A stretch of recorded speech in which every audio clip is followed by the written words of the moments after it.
Hürmetli vatandaşlarına geldik, şeyimizin davamlaştırırız. Dönügen biz sizlerle fevkalade bir leksiya sözlüğünü de bu leksiyanın mezmunu Amerika Koşmuş Ştatlarının Devlet İşler Katibi Mike Pompeo'nun Şveysariya Davos şehrinde Halkara Ekonomik İktisat Yığını da sözlüğünü notka.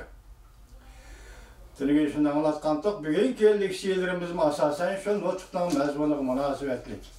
Amerika'nın bu münasebetinin nöbetki haleti doğrusu toxtalımız vatandaşlarının köngül koyup anlaşını ümit kılımız. Mavzumundaq Amerika Cumhur Soğudu kelişimi imzalaştığın hal kılık işken noktası. Mavzuda haber 1. ayının 22. günü Filmborg agnetlere de haber kılın. Haber mundaq başladı. Aksaray'ın İqtisad məsləhətçisi Larry Kudlow mundaq göstərdi.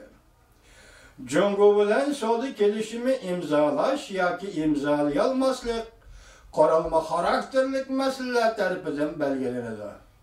Yaqindan bir ta'kidlayotdi hozir Amerika Qo'shma Shtatlarining rahbarlari, davlat rahbarlari ham to'g'ri belirtdi. Ham qaralma xarakterlik masalalar Cumhur uchun ta'kidlayotdi. Buni boshda aytib etdi Mike Pompeo davlat ishlar kotibi. Sen nima dedi? Bizden demokratiya doğrusuluk taleplerimizge ve iktisat sahasındaki taleplerimizge boysun işin göre. Filmborg 1. ayının 23. günü haber kılıp bunda gösterdi. Prezident Trump'ın iktisat məsləhətçisi mundaq dedi. Amerika ile Beijing'in savdo söhbetinin dairesi intayin kam. Texmi çonqur, lekin söhbetin neticesi Cumhur'un belge verdisini tekşürüştüm al. Yoki icra kılışım al.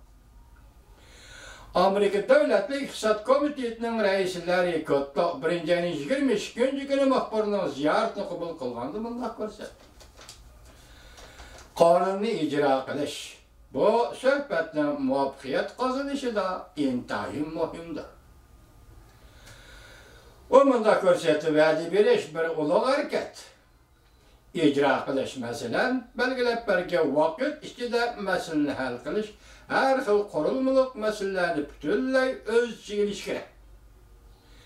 Buların hemmisi muşu ayının ahırgıça hal bulandı. Ben bilmeymen, hem perez mi kılalmaymen. Larry Kudlow kıyınçılık derdisine itiraf kıldı. Hem de mundaq görsetti, kubul kılıdığan yoki kubul kılmaydıgan işlerini prezident belgileydi. Prezidentning iqtisod maslahatchisi Larry Kudlow mundaq ko'rsatdi. Bu yig'in yoki bu suhbat intayin muhim va belgilash qimmatiga ega. Vaqatim Cumhurning savdo vakili, savdo suhbat vakili Lyoxi Washingtonga kelib elib borgan suhbat nima deydi? Intayin muhim. Ikki qatim kuchaytirib tarilgan.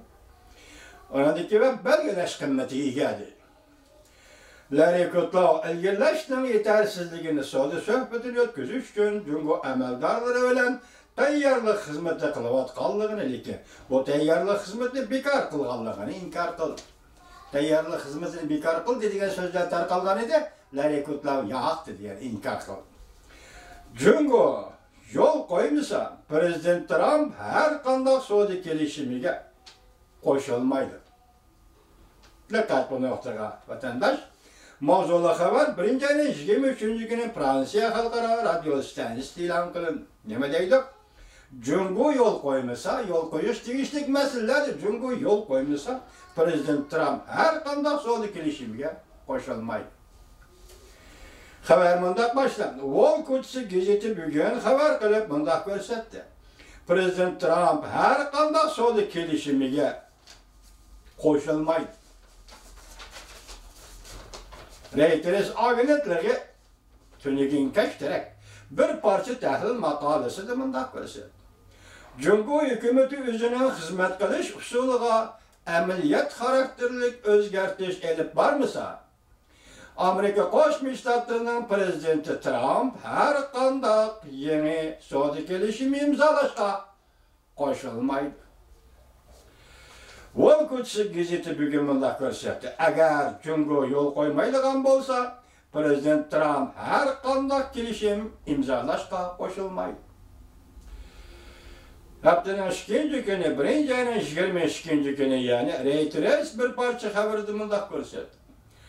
Jungo özünün xizmat qilish usuliga amaliyat xarakterlik o'zgartish elib barmaydigan bo'lsa, ondaqda Amerika Qo'shma Shtatlarining prezidenti Trump har qanday yangi kelishim imzalashqa qo'shilmaydi.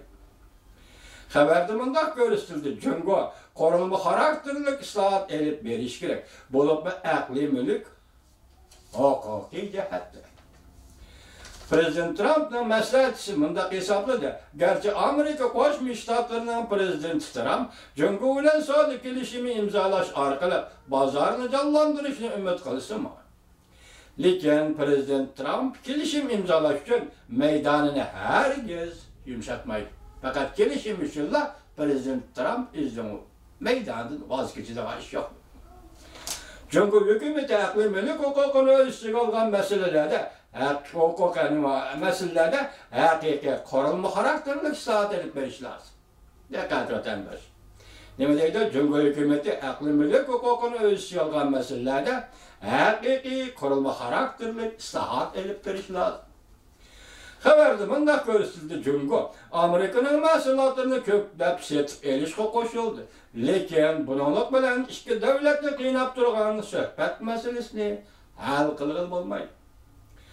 Jungoning muavin vaziri va suhbat vakili Liyoxi mushu oyning oxirida Washingtonga kelib, Amerika taraf bilan suhbat olib bordi.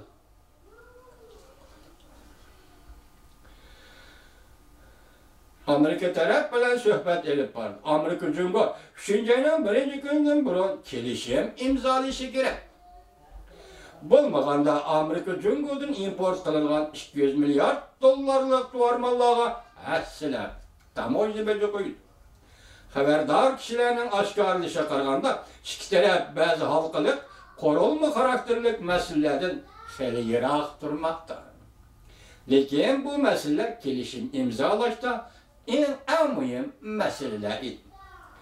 Navbatdagi ahvol shuki, ba'zi ko'ngil bo'lgan masalalar texnik to'liq hal bo'lib ketmadi. Ismini oshkorlashni xohlamagan bir nafar amaldor shunday dedi. Bu amaldor yana mundaq ko'rsatdi. Amerikaning savdo vakili Leitzer boshchiligidagi Amerika hukumat kabineti eng diqqat qiladigan masala qurilma xarakterlik masala va savdo tampon. Demek Amerika hükümet kabineti biz davatkan qurilma xarakterlik islohot. Biz şuna dikkat qilamiz. En ko'ngil bildigan masala değil.